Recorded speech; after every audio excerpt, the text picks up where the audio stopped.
আমি অনেক মুসলিম ভাইয়ের সাথে থাকছি বিভিন্ন জায়গায়। আমার অনেক ফ্রেন্ড আছে মুসলিম। হ্যাঁ। তো আমার সাথে ভালো লাগছে, আমি ইসলাম ধর্ম গ্রহণ করছি। আপনারা ইতিমধ্যে অবগত হয়েছেন যে আজকে বসুর ন্যাশনাল স্কুল কলেজ ময়দানে ইসলামী সম্মেলন সংস্থার উদ্যোগে আয়োজিত তাফসীরুল কোরআন মাহফিলে আমার এক ভাই ইসলামের ছায়াতলে এসেছে। ইসলামের শিব মহান বাণী শুনে ইসলামের শান্তি ধর্ম যে বিশ্বাস করে মনে প্রাণে তিনি আল্লামা মুফতি মাহমুদ হাসান সাহেব দামাত বরকাতুহুমের হাতে এই ইসলাম ধর্ম গ্রহণ করেছেন। আমরা বিস্তারিত তথ্য জানবো আমার রুবেল ড্রাইভার থেকে, যিনি আমাদের গোসপুরের বাসিন্দা, বেতুয়ারকিল কামারিপাড়ার। ইনি হচ্ছেন একজন সিএনজি চালক। ওনার সাক্ষাৎকারে যেটি উঠে এসেছে, ওনার ছোটোবেলা থেকে তার পিতামাতা দুনিয়ার মায়া ত্যাগ করেছে।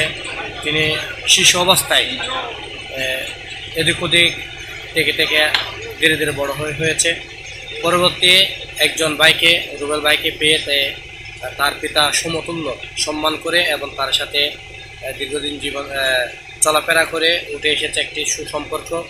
আলহামদুলিল্লাহ, রুবেল ভাইয়ের দাওয়াতের মাধ্যমে আজকে আমাদের আগের নাম ছিল কৃষ্ণ দাস, তার পিতার নাম ছিল সুমন দাস।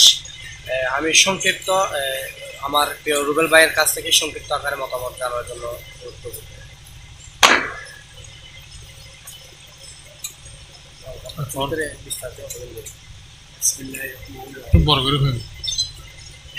বিসমিল্লাহির রহমানির রহিম। আমার বাড়ি হচ্ছে 5 নং হারুয়াল শরীফ 2 নম্বর ওয়ার্ড ফুলফুলিক শরীফ কামারিপাড়া সিরাজুলের বাড়ি।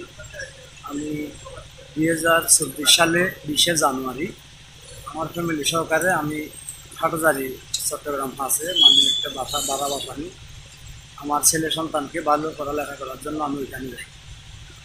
এখানে আমি গাড়ি চালানোর মধ্যে আজকে থেকে 6 মাস আগে ওনাকে আমি এই নাজিরহাট নতুন রাস্তার মাথায় আমার সাথে আমার গাড়ি সিঙ্গেল দিয়া আমার গাড়ির সামনে বসে আরও যাত্রী ছিল।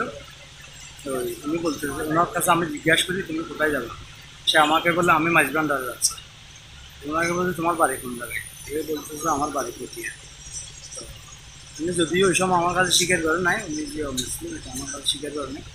তো আমাকে পরিশেষে বলবেন ওনার কাছে টাকাটুকু নাই, আমার পিতা মাতা নাই, কেউ নাই, আমার বাড়ি পটিয়াতে। তো আমি এখন কী করার কথা, আমাকে অনেক মানুষে আশ্বাস দিয়েছে, অনেক জায়গায় আমি ঘুরেছি কিন্তু কেউ আমাকে ছায়া দেয়নি। তো আমি বলছি দেখো আমি গরিব, আমার তো 3টি ছেলে সন্তান রয়েছে, আমি গরিব, আমার কাছে তেমন কিছু নাই, আমি একটা সিএনজি চালিয়ে কোনো মতো আমার জীবনটা নির্বাহ করি এই হালাল বাবা।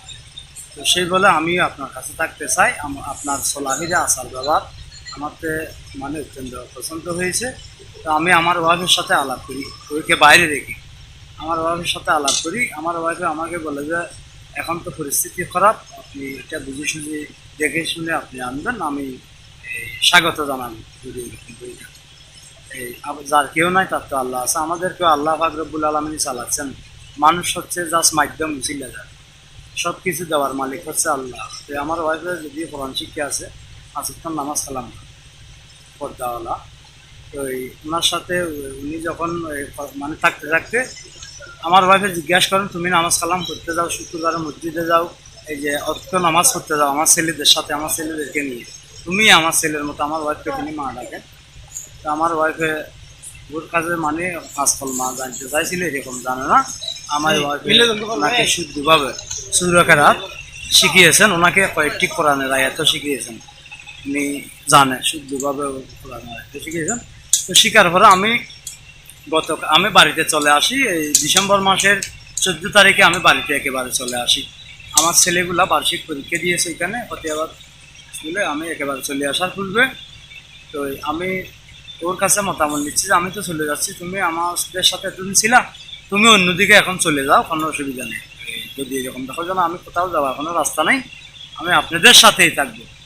আমি বাকি জীবন আল্লাহ পাক রব্বুল আলামিন যতদিন হয়াত রেখেছেন ততদিন আপনাদের সাথে আমি জীবনটা কাটাবো, এভাবে আমাদেরকে প্রতিশ্রুতি দিয়েছেন।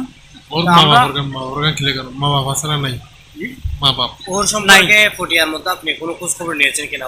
আমি খোঁজ নিয়ে আমি যতটুকু জানতে পেরেছি মানে ওনার মা মারা গেছে, ওটা আমি কনফার্ম দিয়েছি। বাবা? ওনার মা মারা গিয়েছেন। বাবা উনি আমাকে বলতেছে ছোটকাল থেকে বাবাকে ওনার মার কাছে জিজ্ঞাসা করলে, মানে ওনার যখন বুদ্ধি হয়েছে ওনার মার কাছে জিজ্ঞাসা করলে ওনার মা বলতেছেন এই তোর বাবা কাজে মারা গেছে, ছোটকালে মারা গেছে। উনি আমাকে এই কথা বলছে। আমি এখন বাবাকে দিই।